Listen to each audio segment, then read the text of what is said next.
नमस्कार, आप देख रहे हैं द रेड माइक। मैं हूं मिलन शर्मा। इस वक्त भारत और यूएस के बीच एक ट्रेड डील हो गई है। हालांकि इसकी जो खबर है वो भारत को और भारत के निवासियों को अमेरिका की तरफ से मिली है। और पता ये चला है कि देर रात भारत ने अ, अमेरिका से जो ट्रेड डील की है उसमें अग्रीमेंट हुए हैं बहुत सारी चीजों पर। बताया गया कि भारत पर जो टैरिफ है वो भी कम किया गया, 25% से 18% टैरिफ किया गया। तो इसे एक जीत माना जा रहा है भारत की तरफ से। लेकिन सवाल बहुत सारे हैं क्योंकि 500 बिलियन डॉलर की जो खर्च है उस पर बात हुई है। और किसानों के लिए जो एक बड़ा मुद्दा था, देखिए ये समझना बहुत जरूरी है कि भारत और अमेरिका के बीच ट्रेड डील में देरी क्यों हो रही थी। ऐसे काफी सेक्टर्स हैं भारत में जिस पर सरकार कॉम्प्रोमाइज करने को तैयार नहीं थी, और उसमें से बहुत जो इम्पोर्टेंट चीजें हैं वो एग्रीकल्चर सेक्टर यानी कि किसान क्षेत्र में, खेती बाड़ी में आते हैं। और सबसे बड़ा मुद्दा था मक्का, सोयाबीन और कपास यानी कि कॉटन। और क्योंकि जीएम है ये सारे, हम अपनी मार्केट्स इस तरीके से उनको वनरेबल नहीं करना चाहते थे, ओपन नहीं करना चाहते थे। हालांकि कॉमर्स मंत्री पीयूष गोयल ने आज मीडिया को संबोधित किया है और उनकी तरफ से ये बयान आया है कि क्योंकि डील यूएस ने अग्री की है तो जाहिर बात है खबर उनकी तरफ से आएगी। लेकिन ऐसा क्यों हुआ, इस पर और जानकारी लेने के लिए हमारे साथ डॉक्टर दर्शन पाल जी हैं जो केकेयू के प्रेसिडेंट हैं। सर बहुत बहुत धन्यवाद हमसे बात करने के लिए। और डॉक्टर दर्शन पाल जी के बारे में मैं आपको बता दूं कि बहुत सालों से, इनफैक्ट किसान आंदोलन जो भारत में हुआ था उसके मुख्य जो लोग थे उनमें से डॉक्टर दर्शन पाल जी भी थे। और जो रोल बैक हुआ 3 कानूनों का, उसमें भी डॉक्टर दर्शन पाल जी की मुख्य भूमिका रही है। सर बहुत बहुत धन्यवाद फिर से हमें ज्वाइन थैंक करने यू। के लिए रेड माइक पर। Thank you very sir much. पहले तो प्लीज बताइए कि ये जो डील हुई है यूएस और इंडिया के बीच में, उसे जी क्या आप एक सुपर डील देखते हैं? क्योंकि अभी ईयू की डील की बातें हम कर रहे थे, मदर ऑफ ऑल डील कह रहे थे, क्या ये भी mother of yes. All deal है या कैसे आप देख रहे हैं इसको? हाँ, मुझे तो लगता है सुपर मदर डील ऐसा लगता है मुझे, ये इनके लिए, गवर्नमेंट्स के लिए और हाँ। कॉरपोरेट्स के लिए और कैपे पूंजीपतियों के लिए ये सुपर मदर डील है। क्योंकि ईयू के साथ जब डील हो रहा था तभी एग्रीकल्चर के बारे में आ रहा था कि एग्रीकल्चर को काफी हद तक उस डील से बाहर रखा जा रहा है। कीपिंग इन माइंड के हमारे देश में कम से कम 15 करोड़ के करीब लोग जो हैं एग्रीकल्चर में लगे हुए हैं। 75% और डिपेंडेंट ऑन द एग्रीकल्चर। सो ये जो किसानों की, हमारे देश के किसानों का और यूएस के किसानों में बहुत अंतर है। वहाँ केवल लाखों में किसान है, you can say about 18.5 lakh और 19 लाख किसान है वहाँ फैमिलीज। और they are the big landlords, उनके पास, उनको बहुत सारी सब्सिडीज मिलती हैं। तो वहाँ के किसान और यहाँ के किसान के, यहाँ के एग्रीकल्चर और वहाँ के एग्रीकल्चर को जब ट्रेड में लाना है तो उस समय हमारी सरकार को चाहिए कि हमारे किसानों की क्या क्या प्रॉब्लम्स क्या क्या हैं, इश्यूज क्या हैं। तो ये तो एक होता है ना, जैसे एक बच्चे के साथ एक बड़ी वेट वाले के कुश्ती करा दो, ऐसी बात हो जाती है। मतलब क्या अनइक्वल कंपटीशन है ये। और हम्म। इसका ध्यान रखना होता है जो रेफरी होता है कि इस लड़ाई में या इस खेल में हम्म। रेफरी को ध्यान रखना होता है कि इक्वल में वो हो, गेम हो, इक्वल में लड़ाई हो या ट्रेड भी इक्वल में हो। तो उसके हम्म। चलते हुए मेरा ये मानना है कि जब हम अपने एग्रीकल्चर सेक्टर को देखते हैं तो इसमें सब्सिडीज, इसमें और तरह की जो चीजें, इसकी प्रोटेक्शन, बिल्कुल उसी तरह जैसे मैं यहाँ ये कहना चाहता हूँ कि जैसे समाज में एक हमारा किसानों का सेक्शन और मजदूरों का सेक्शन ऐसा है, जैसे बच्चों और बुजुर्गों को हम सर्दी और गर्मी में बीमारियों से बचाने के लिए उनको एक्स्ट्रा प्रोटेक्शन देते हैं। बच्चों को इम्यूनाइज करके वैक्सीनेशन से मतलब के प्रोटेक्शन देते हैं to protect from the various diseases, viral diseases और बैक्टीरियल डिजीजेस। तो वो प्रोटेक्शन हमारे कुछ सेक्शंस को चाहिए समाज में, सामाजिक और इकोनॉमिक कंपटीशन में भी। और वो जी, अपने देश में चाहिए तो दूसरे देशों के जो बड़े लोग किसान सेक्टर जो हैं उनके साथ तो और भी ज्यादा जरूरी हो जाती है। इसलिए आज का जो ट्रेड है, इस ट्रेड को हम अनइक्वल ट्रेड मानते हैं। इससे पंजाब देश के, हमारे देश की जो खेती है उसमें एक तरह की बर्बादी होगी, बहुत सारे किसान उजड़ जाएंगे, हमारी खेती बर्बाद हो जाएगी। क्योंकि आप देखिए, उसने जो खेती सेक्रेटरी है वहां की, जो यूएस जी। की, उसने बोली सेक्रेटरी ब्रुक कि रॉलिंस। ब्रुक, हाँ ब्रुक, क्या है, रोलिन है रॉलिंस। ना? जी, हाँ जी। रोलिन। रोलिन ने कहा कि हमारा जो ट्रेड है, वो हुँ, ट्रेड में एक्चुअली इतना डेफिसिट नहीं है जितना वो बोल रही है। Already she is saying point, I think 1.3 billion, but it is जी। 3.2 बिलियन एक्चुअली अच्छा, 2024 में भी। तो ओके। वो उसका जो स्टैटिस्टिक्स भी ठीक नहीं है, लेकिन हम पहले भी देख रहे थे कि पहले भी यूएस का इंपोर्ट ड्यू टू गवर्नमेंट्स जो पॉलिसीज थी, जैसे मोदी सरकार ने कॉटन में किया या हुँ, दूसरे उसमें भी किया, तो पहले भी अमेरिका की जो धीरे धीरे बढ़ रही थी बल्कि import in the Indian market. लेकिन जी। हम तो ये चाहते थे कि उस ये सब कुछ जो हो, क्योंकि उसमें भी ये हुआ कि जैसे कॉटन को इन्होंने 0% टैरिफ पर, फिर 9% टैरिफ पर लाए, तो कॉटन हुँ, के किसान तो एकदम उजड़ गए हमारे देश के। मेरे पंजाब में मैं देख रहा हूँ कि कॉटन जो बेल्ट थी एकदम खाली हो गई। तो ऐसे ही सुइसाइड्स आप देखोगे कि महाराष्ट्र का विदर्भ जो सेक्टर है, विदर्भ एरिया है, विदर्भ में कितने सुइसाइड्स हो रहे थे किसानों के, या हो रहे हैं। तो हुँ, इसलिए ये जो इस एग्रीमेंट को हमें इस रूप में देखे, एक तो देखिए ये यूएस और इंडिया का बहुत अनइक्वल वो है। वो एक स्ट्रांग इकोनॉमी है, इंडिया वैसे नहीं है, डिपेंडेंट ऑन एग्रीकल्चर हमारे बहुत ज्यादा लोगों की है, वो उतने नहीं हुँ, है। वहाँ का किसान बड़ा किसान है, धनी किसान है, बड़ी हुँ, लैंड होल्डिंग है उनके पास। हमारे पास तो लैंड हुँ, होल्डिंग की एवरेज बहुत कम है, it is I think not more than 2.5 acres of land, अगर पूरे इंडिया का देखा जाए तो जी, एवरेज इतना है। तो वहां तो hundreds and thousands acres of land, hectares of land है एक एक किसान के पास है। तो हुँ, उसमें जब करने जा रहे थे एग्रीकल्चर में, तो उसका ध्यान रखना चाहिए था सरकार को। तो उसने, मोदी जी ने और ट्रम्प ने आपस में बात करके जिस तरह से किया है, ये हम इसको गलत मानते हैं। और एसकेएम की तरफ से आज ही हमने बैठक की है, इसका जी। बहुत सीरियस नोटिस लेते हुए हमने तय किया है कि वील प्रोटेस्ट अगेंस्ट इट।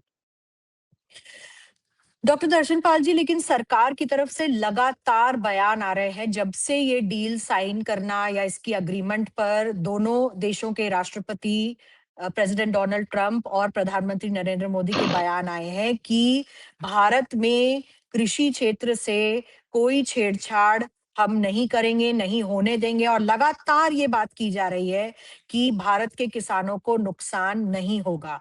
पहले तो ये प्रॉब्लम है कि इन्होंने पूरे डिटेल जो ट्रेड डील का कॉन्टूर्स है, इसमें क्या-क्या इंक्लूडेड है, ये सब चीजें अभी तक साफ नहीं की हैं।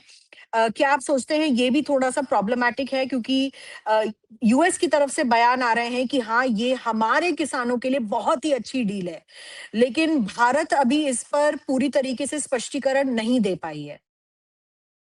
जी बिल्कुल सही। देखिए, इस तरह से ये एकदम ओपेक रखना चीज़ों को, ये ठीक नहीं है। ठीक नहीं है। और लगता है जैसे दो बड़े लीडरों ने फोन पर वार्ता करके एक एग्रीमेंट को साइन, देखिए 15 अगस्त को मोदी जी बोले थे कि मैं अपनी पर्सनल कुर्बानी देने के लिए तैयार हूं, लेकिन अपने किसानों का कुछ नुकसान नहीं होने दूंगा, ऐसा देश का किसानों का कोई नुकसान नहीं होने दूंगा।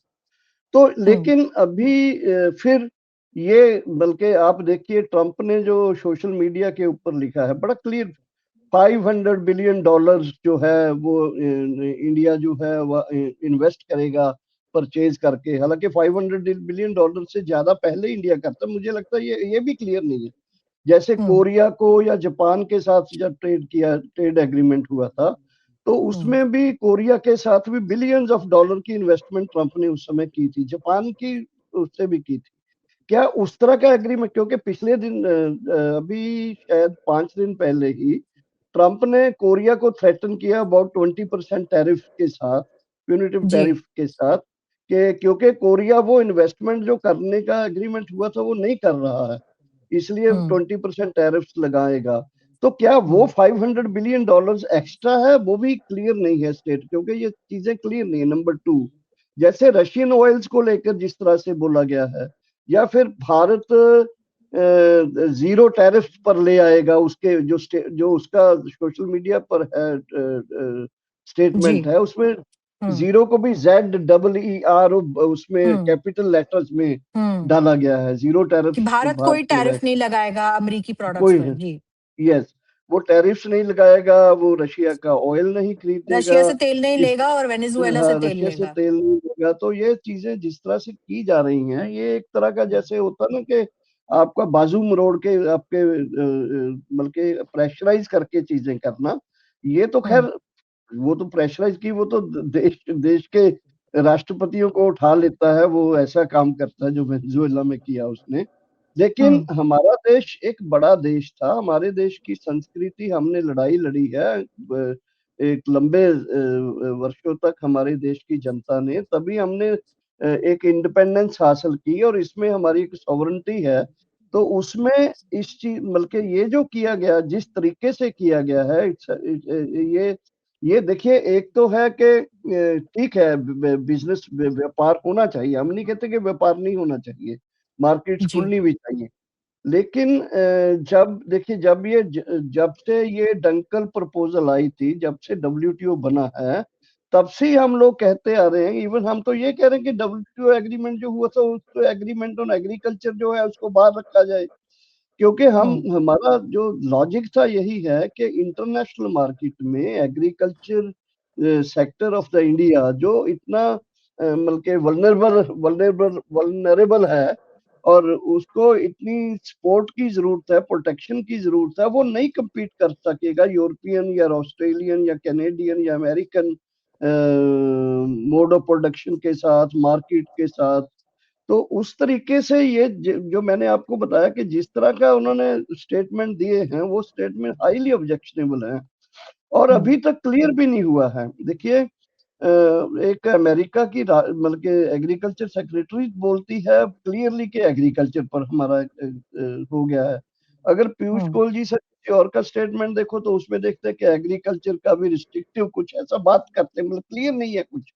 तो हम्म, पार्लियामेंट में कुछ कल आएगा, या वो स्टेटमेंट जो डिटेल में आएगा, और डिटेल में हम बोलेंगे, क्योंकि बिल्कुल। देखिए, अमेरिका का जो डेयरी सेक्टर है, अब डेयरी सेक्टर भी हमारे एग्रीकल्चर में आता है, डेयरी सेक्टर जी, वहाँ का इतना डेवलप्ड है, वहाँ वहाँ मिल्क एंड मिल्क प्रोडक्ट्स की उतनी यूज नहीं है जितना प्रोडक्शन है, और हमारे यहाँ जितना प्रोडक्शन है उसके ज्यादा हमारी जरूरत है, क्योंकि हमारी पॉपुलेशन बिल्कुल। 1.4 बिलियन है। जी। 1 अरब 40 करोड़ है। तो हम्म, उसमें अभी उनका जो डेयरी सेक्टर है, उसके साथ हमारा डेयरी सेक्टर का कोई मुकाबला हो ही नहीं सकता। तो हम्म, डेयरी प्रोडक्ट्स को यहाँ डंप किया जाए, वहाँ का जो हम्म, आपका सोयाबीन ऑयल, जो सोयाबीन है उसको डंप किया जाए, वहाँ का मक्का को डंप किया जाए, मक्का का हम्म, एथेनॉल बनता है, एथेनॉल को डंप किया जाए। तो ये चीजें ये हमारे मतलब के एथेनॉल एथेनॉल के बारे में हमारे देश के पहले ये था, एक फॉर्म थी कि एथेनॉल को हम पेट्रोलियम प्रोडक्ट्स के लिए नहीं यूज करेंगे, डीजल और पेट्रोल के नहीं करेंगे उसमें मिलाने के लिए, लेकिन हम केमिकल्स के लिए या फार्मास्यूटिकल के लिए या कुछ चीजों के लिए उसको यूज कर सकते थे बाहर से मंगवा के। लेकिन अभी हम्म। अभी जो हेलो, जी, जी, बोलिए। मेरा इधर से वो हो गया। तो अभी जिस तरह से अभी क्लियर नहीं है, लेकिन उस अगर हम्म, हमारे देखिए, हमारे अगर ये चीजें आने लगी, पहले मैंने बोला कॉटन का हो गया है, फिर व्हीट गेहूं का होगा, फिर मक्का का होगा, सोयाबीन, और सोयाबीन। सोयाबीन सोयाबीन को लेकर कितना देखिए, अब चाइना चाइना के जब ये लगा, हम्म, टैरिफ्स लगने शुरू हुए, तो चाइना ने अपने इसका सोयाबीन बंद कर दिया, ब्राजील से हम्म, मंगवाया, और जो क्रिटिकल मिनरल्स थे, रेयर अर्थ मिनरल्स। हम्म, रेयर अर्थ मिनरल्स थे, उनको बंद किया। तो अमेरिका का थोड़ा मतलब के सांस बंद हुआ, तो वो एक एग्रीमेंट पर आया। तो इसके लिए हम्म, उसके लिए सोयाबीन के मतलब के राष्ट्रपति की मोस्ट ऑफ सपोर्ट जो है उन स्टेट हम्म, से आती है ट्रम्प की, जहां किसान ज्यादा है और सोयाबीन ज्यादा पैदा होती है। तो हम्म ट्रम्प का बहुत जोर है इस बात को लेकर के वो एरियाज के किसानों को मैं कैसे ज्यादा से ज्यादा वो दिलवाऊं। तो हम्म उसको लेकर इसलिए सोयाबीन के फार्मर जो है उनका बहुत प्रेशर है। और सोयाबीन हम्म के फार्मर्स को उन्होंने बल्कि करने के लिए ट्रम्प ने हम्म अलग अलग देशों के ऊपर प्रेशर डाल के अपने देश के किसानों को सोयाबीन के फार्मर्स या मक्का के फार्मर्स या फिर अपने आप ये बोलो कि कॉटन फार्मर्स या हम्म उनका जो डेयरी में लगे हुए लोग हैं उनको एक रियायत दिलवाने के लिए ये लगातार प्रेशर डाल रहे हैं। और प्रेशर हम देखते हैं कि हम्म जब से ट्रम्प 2 आया है सेकंड टाइम, तब से हमने हम्म देखा है कि कैसे 1 साल हो गया है। अभी 1 साल में तो बहुत सारे इवेंट्स, बहुत सारी ऐसी चीजें हो चुकी हैं जो एकदम हैरान करने वाली हैं। पर तो दर्शनपाल इसलिए जी, मुझे लगता बट है। दर्शनपाल जी, अगर यूएस में जो मक्का उगाते हैं वहां के जो किसान हैं, अगर जी वो अमेरिका की सरकार पे प्रेशर डाल रहे हैं कि आप हमारा क्रॉप एक्सपोर्ट करने में हमारी मदद करिए, तो जी क्योंकि भारत खुद भी मक्का प्रोड्यूस करता है, वो जो भार है वो हम क्यों ढोएं? क्या इस डील में भारत के जो कॉर्न ग्रोअर्स हैं, मक्का जो उगाते हैं, उन पर ये एक आफत नहीं बनकर आ गया है? बिल्कुल। मैं तो देखिए मैं तो बहुत क्लियरली ये कह रहा हूँ, जैसे मैंने आपको पहले ही कहा कि वी फार्मर्स, पेजेंट्स, हमारा जो लैंड होल्डिंग है बहुत छोटा है, नंबर 1। हुँ, नंबर 2, हमारे रिसोर्सेज हमारे पास बहुत कम है। अभी बजट इन्होंने डाला है, बजट हुँ, में एलोकेशन बजट में जो कर दिया वो 0.34% और कम कर दिया। तो हुँ, ये जब अपने देश की गवर्नमेंट एग्रीकल्चर को नेग्लेक्ट कर रही है, नंबर 1। एग्रीकल्चर सेक्टर में ऑलरेडी जो पॉपुलेशन है, बड़ी पॉपुलेशन का जो प्रेशर है बहुत ज्यादा है। नंबर 3, वो लोगों को बल्कि जो protection by the government, by the hmm, society चाहिए, हुँ, इकोनॉमिकली, सोशली, हर तरीके से उनको एक प्रोटेक्शन चाहिए। जैसे मैंने पहले एग्जांपल हुँ, दिया आपको, एक बच्चे को और बुजुर्ग को प्रोटेक्शन चाहिए होती है, हुँ, नेचर से प्रोटेक्शन, सोशल वैल्यूज की प्रोटेक्शन, हर चीज की प्रोटेक्शन होती है। ऐसे ही ये दो वर्गों को एक प्रोटेक्शन चाहिए होती है। तो हुँ, उसमें जो ट्रम्प और मोदी के बीच बातचीत करके जो ट्रेड डील हुआ है, उस ट्रेड डील हुँ, में हमारे किसान साथियों को एक तरह से ऐसे सिचुएशन में डाल दिया है। क्योंकि आप देखिए अभी बजट में भी यूरिया का एक चर्चा हो रहा था कि यूरिया की सब्सिडी जो है कम की जा रही है। तो ये हुँ, हर तरफ से अभी उनको उनकी प्रोडक्ट्स जो है, उनकी प्रोडक्ट्स और उनकी मार्केट्स को भी कैप्चर करने के लिए अगर दूसरे बड़े किस्म, देखिए हमारे देश में भी अगर हम देखें, हमारे गांव में भी, हर गांव में भी अगर कोई इस तरह का सिस्टम नहीं रहेगा कि गरीब लोग जो हैं उनको प्रोटेक्ट करने के लिए, इंटरवेंशन करने के लिए कोई एजेंसी चाहिए, वो एजेंसी गवर्नमेंट की हो या समाज की हो, कोई भी हो, तो एक बड़ी मछली जैसे छोटी को खा जाती है, ऐसे ही छोटे लोगों को, गरीब लोगों को, वल्नरेबल सेक्शंस को प्रोटेक्ट करने के लिए कोई आधार नहीं बचता है। इस ट्रेड डील में मैं ये कहूंगा, इस ट्रेड डील के अंकड़े देख लीजिए आप, बल्कि अमेरिका के जो किसानों की जो प्रोडक्ट्स है, वो प्रोडक्ट्स को डंप करने के लिए हमारी मार्केट्स में अभी जो पहले से हुँ, बची हुई थी, मैं ये कहूंगा पहले से बची हुँ, हुई थी और हमारे किसानों का कुछ गुजारा चल रहा था, सब्सिडियों से चल रहा था या मार्केट से कुछ कमा के चल रहा था, गवर्नमेंट की हुँ, सपोर्ट से चल रहा था। तो वो अभी एक तरह का उसको एकदम नेकेड पोजीशन में छोड़ दिया है। और हुँ, उसके लिए भी हमारे देश का, मैं ये कहूंगा कि पूरी की पूरी peasantry, right from the marginal farmers to the rich peasant, हर हुँ, हर वर्ग जो है इसके इफेक्ट होगा। हर वर्ग ऑफ द फार्मर्स समूह, बल्कि फार्मर्स कम्युनिटी में बोलूंगा कि उसमें अभी पहले हम जब ऐसा नहीं था तो हम सोचते थे कि गांव में भी हमारे 3-4 वर्ग हैं, मार्जिनल फार्मर्स हैं, मिडिल फार्मर्स हैं, रिच फार्मर्स हैं, बड़े लैंडलॉर्ड्स हैं। अभी ये हुँ, सभी जो वर्ग हैं, सभी के ऊपर और एक बड़ा वर्ग आ गया है जिसको हम बोलेंगे कि कॉर्पोरेट एग्रीकल्चर के लोग आ गए हैं, जिनके हुँ, पास टेक्निक, जिनके पास लैंड, जिनकी प्रोडक्शन, जिसकी मार्केट, जिसके पास हर चीज की सहूलतें हैं।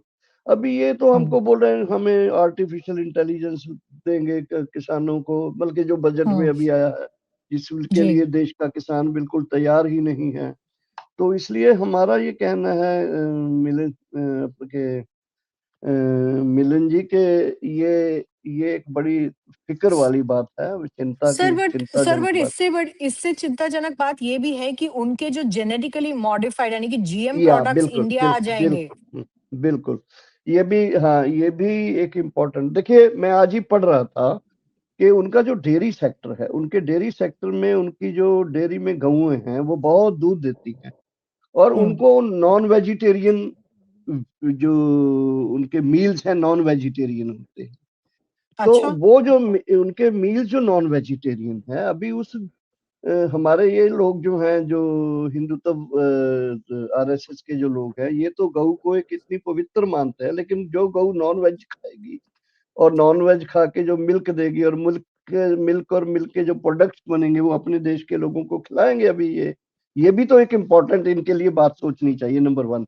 नंबर टू, ये बिल्कुल। जो जेनेटिकली मॉडिफाइड जो सीड्स की वहाँ वहाँ तो अलाउड है हर चीज। देखिए यहाँ जी। हमने कॉटन, फिर सरसों, फिर बैंगन के बारे में आई, तो हर जगह चर्चा भी हुई और रोक भी बने लोग।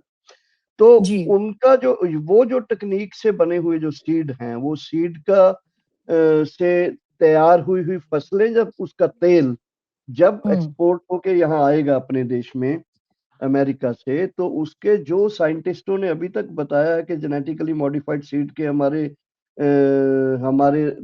अपने शरीर में उसके साइड इफेक्ट्स जो होंगे, उसका जो हमारे पूरी जनरेशन के ऊपर जो नेगेटिव इफेक्ट होगा, तो दैट जी। Will be very very dangerous thing, and बहुत फिक्र वाली बात है वो।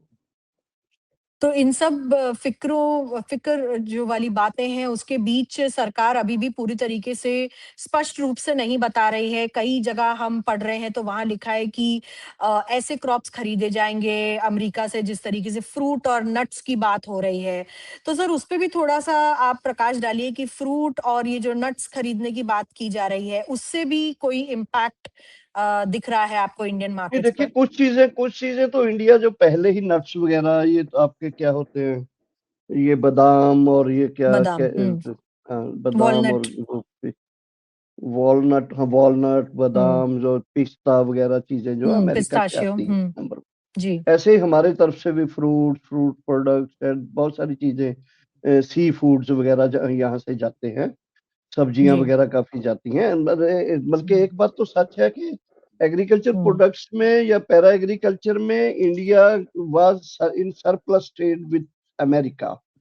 लेकिन इंडिया का जितना उसका एक कारण ये भी है, कारण ये है कि हमारे, जो मैं कह रहा हूँ कि हमारे किसानों को एक प्रोटेक्शन थी। हुँ। लेकिन अगर वो नहीं रहेगी, मैं ये कहना चाहता हूँ, अगर वो नहीं रहेगी तो वो सरप्लस ट्रेड में नहीं रह पाएंगे, क्योंकि उसका हुँ। अल्टीमेटली नुकसान, जो बोझ है, वो एक इंडिविजुअल फार्मर के ऊपर ही जाएगा। दूसरी हुँ। बात यह है कि ये जो उसकी जो पैदावार से जो आएंगी चीजें, जैसे अपने जेनेटिकली मॉडिफाइड सीड्स की बात कही है, या फिर हुँ। उनके डेयरी प्रोडक्ट्स की हम बात कर रहे हैं, या इसके साथ जो एक इकोनॉमिक और पॉलिटिकल प्रेशर डाला जा रहा है, ये भी हमारी सॉवरेनिटी के ऊपर बहुत ज्यादा, कि आपको, जैसे मैं तो सोचता हूँ कि अगर ये सचमुच में ये $500 बिलियन की इन्वेस्टमेंट, अदर देन, क्योंकि उसने तो कहा कि हमसे आपको साथ में ये भी कहा कि आप रशिया से ऑयल नहीं खरीदोगे, नहीं देंगे। हुँ। ऑयल एंड एनर्जी ज्यादा से ज्यादा आप अमेरिका से खरीदोगे, नंबर वन। हमारी हुँ। प्रोडक्ट्स पे ऊपर जीरो टैरिफ लगा दोगे, नंबर टू। हुँ। नंबर हुँ। थ्री, ये हमारे जो बल्कि हाई टेक जो प्रोडक्ट्स हैं, या एरोप्लेन्स हैं, या दूसरी हुँ। टेक्नोलॉजी है, वो हमसे लोगे, तो ये एक तरह का जैसे ना, एक जैसे एक पुलिसमैन या एक थानेदार जैसे डिक्टेट करता है चीजें। हुँ। ये हुँ। एक इस तरह का डिक्टेशन मैं देख रहा हूँ पिछले एक साल से, कि हुँ। American president is behaving is a very very very very crude way, very very crude way. आपने देखा ही, कह के वेनेजुएला में उसने, तो अभी वो तो कोलंबिया के राष्ट्रपति को रोज बोल रहा है कि तुमने रहना है या नहीं रहना है, तुमको हम बदल ग्रीनलैंड भी चाहिए उनको, ग्रीनलैंड भी चाहिए ग्रीनलैंड था। ग्रीनलैंड भी चाहिए उसके उसको। लिए वो अपने दोस्तों जो नेशन है यूरोपियन यूनियन के देशों से लड़ने लग गए थे। हाँ लेकिन नहीं, उसने तो डॉक्टर अभी जो मैक्रो क्या है अपना Monroe French doctrine, president Monroe doctrine Monroe जिसको डॉक्ट्रिन जिसको डॉनरॉय डॉक्ट्रिन बोलने लगे कि वो जो जी, वेस्टर्न हेमिस्फीयर है उसको वो सारा ऊपर हमारा है। रखेगा। उसी के चलते हुए वो हम्म। कोलंबिया, ये क्यूबा, ये आपका सारे वेनेजुएला, ये लैटिन सब के साथ अमेरिकन देश। लैटिन हम्म अमेरिकन, हाँ, उसी के हम्म चलते ही वो ग्रीनलैंड की बात भी करता है। और हम्म। यूरोपियन मुल्कों के सर साथ जो झगड़ा सर हो वो भी सर आप लेकिन देखें। सर लेकिन एक सवाल मैं ये भी पूछना चाहूंगी, क्योंकि 500 बिलियन डॉलर की आपने बात की, वो भारत का कम से कम 45.5 लाख करोड़ बनता है, और बजट जो आया है 2026 का, उसमें गवर्नमेंट का टोटल आउटले ही 54। स्पेंडिंग का 53.5 लाख करोड़ बताया गया था। तो मतलब 80% से ज्यादा बजट हमने अमरीकी गुड्स खरीदने पर न्यौछावर कर दिया है। नहीं नहीं, कितना बनेगा 500 बिलियन डॉलर का। आई 53.5 लाख करोड़, और 500 बिलियन बना क्लोज टू अगर इतना 45.5 बनेगा, लाख करोड़। मैं कैलकुलेट नहीं कर पाता, अगर इतना बनेगा तो आई हम्म डोंट थिंक इतना बनेगा। अगर इतना बनेगा तो ये हम्म सचमुच में बड़ी हैरान करने वाली बात है कि 80% ऑफ हम्म। द बजट उसमें लगेगा। ये बड़ी बहुत बड़ी रकम है, बहुत बड़ा उन्होंने बोला है कि बजट है। ये 500 बिलियन डॉलर में एनर्जी, टेक्नोलॉजी, हाँ, एग्रीकल्चर और एनर्जी कोल, टेक्नोलॉजी है, तीनों चारों ये एनर्जी। सेक्टर आ रहे हैं। तो नहीं, इंडिया की मुझे स्ट्रेटेजिक ऑटोनॉमी को भी पे भी सवाल है इसको लेकर। हमारी स्ट्रेटेजिक जी जी ऑटोनॉमी थी, हम एग्रीकल्चर पर कॉम्प्रोमाइज नहीं करने वाले थे सर, लेकिन हमें करनी नहीं, पड़ी। हाँ, ये देखिए, इसमें ना एक बात मैं कहना चाहता हूँ, जितनी कि मैं ग्लोबल पॉलिटिक्स को समझ पा रहा हूँ उसमें एक बड़ा सवाल है रशिया और चाइना को लेकर। अमेरिका हम्म इस हमारे इस रीजन में, एशिया के इस रीजन में चाहता है कि चाइना पर्टिकुलरली, रशिया चाइना से ज्यादा जो पावर है उसको किसी ना किसी डिसएंगेज करे बाकी जो फोर्स ताकतें।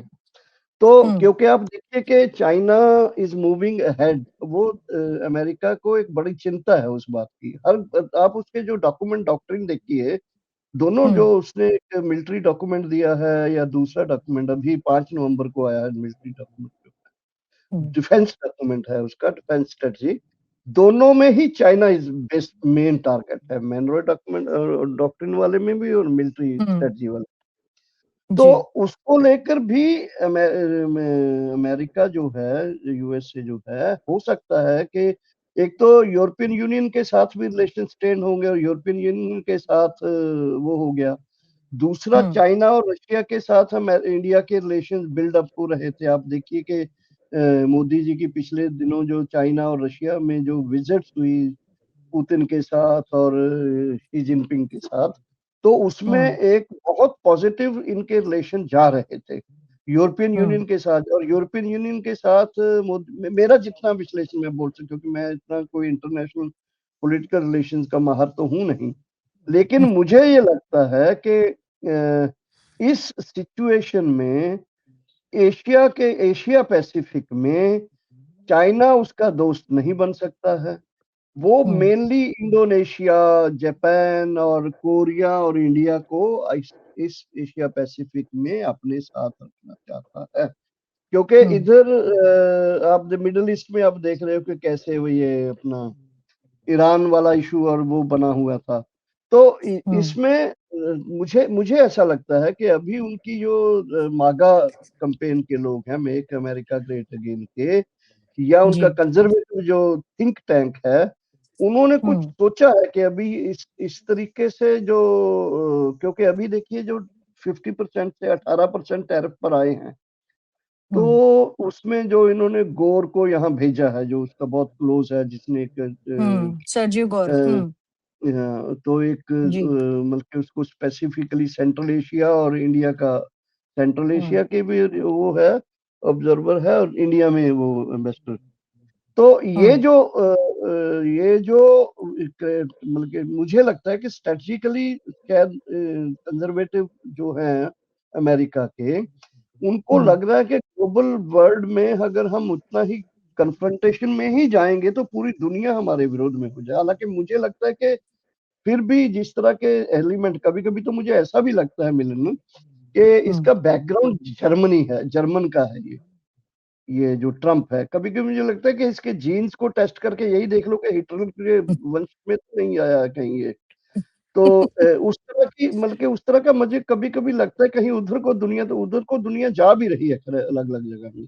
तो खैर अभी तो ट्रेड की बात हो रही है, ट्रेड की बात में मेरा हम्म इतना ही बोलना है कि ये जो अभी उस कैलकुलेशन से भी अभी मोदी जी को भी अपने दोस्त बनाते हुए और ट्रेड एग्रीमेंट करते हुए, क्योंकि वो पुतिन को भी मेरा दोस्त बोलता है, मोदी जी मेरे बहुत क्लोज फ्रेंड है, जो एक ही हम्म रास्ते में चलने जी शी जिनपिंग को भी कहता है कि बहुत फ्रेंडशिप है हमारी। हम्म तो हम्म अभी जो एक बहुत इंडिविजुअलाइज्ड वो लोग हैं, उनके हम्म साथ दोस्ती रखना चाहते हैं वो, और अपनी इकोनॉमी को या अपनी अमेरिकन शॉविनिज्म जो है, मेक अमेरिका ग्रेट अगेन, और वहां हम्म जिस तरह से आप देख रहे हैं मिनियापोलिस में और बाकी लॉस एंजलिस में बाकी जगह में जिस तरह से क्रैकडाउन किया उसने, वो हम्म पूरा एक उसी तरह का है। वो चाहे ब्लैक्स के विरोध में हो, चाहे वो माइग्रेंट्स के विरोध में हो, चाहे वो जर्मन में कभी यहूदियों के खिलाफ हुआ हो, मतलब कि ये मुझे इसमें ज्यादा क्वालिटेटिवली कोई फर्क नहीं लगता।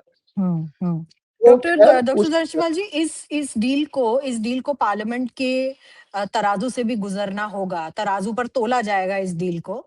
तो आप लोगों की तरफ से, किसान समुदाय की तरफ से, जो यूनियंस हैं, आप लोगों की तरफ से क्या कोई मीटिंग की जाएगी इसको लेकर? क्योंकि जैसा कि आपने समझाया हमारे दर्शकों को, बहुत ही ये डिजास्टरस दिख रहा है अभी, क्योंकि लगातार बयान भी आ रहे हैं, ऐसा लग रहा है सरकार थोड़ी सी बैकफुट पर भी है, कह रही है कि एग्रीकल्चर और डेयरी ये सेक्टर्स को हमने संभाला है, ये सेंसिटिव सेक्टर्स हैं, हम इसे खराब नहीं होने देंगे, लेकिन डिटेल नहीं दे रहे हैं और पार्लियामेंट में भी इसको पास करना है। तो आप लोगों की तरफ से क्या रुख रहेगा?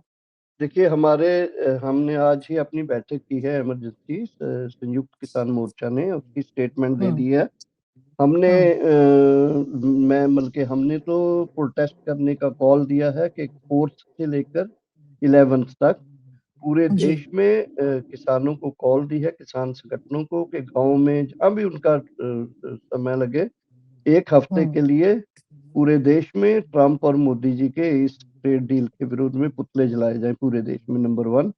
नंबर हम्म 2, 12 को फिर ऑल इंडिया स्ट्राइक है। 12 को हम पूरे देश में एसकेएम तमाम किसान संगठनों को लीड करते हुए बड़े बड़े तहसील और डिस्ट्रिक्ट हेडक्वार्टर में बड़े जमावड़े करके प्रोटेस्ट करेगा और पुतले जलाएगा।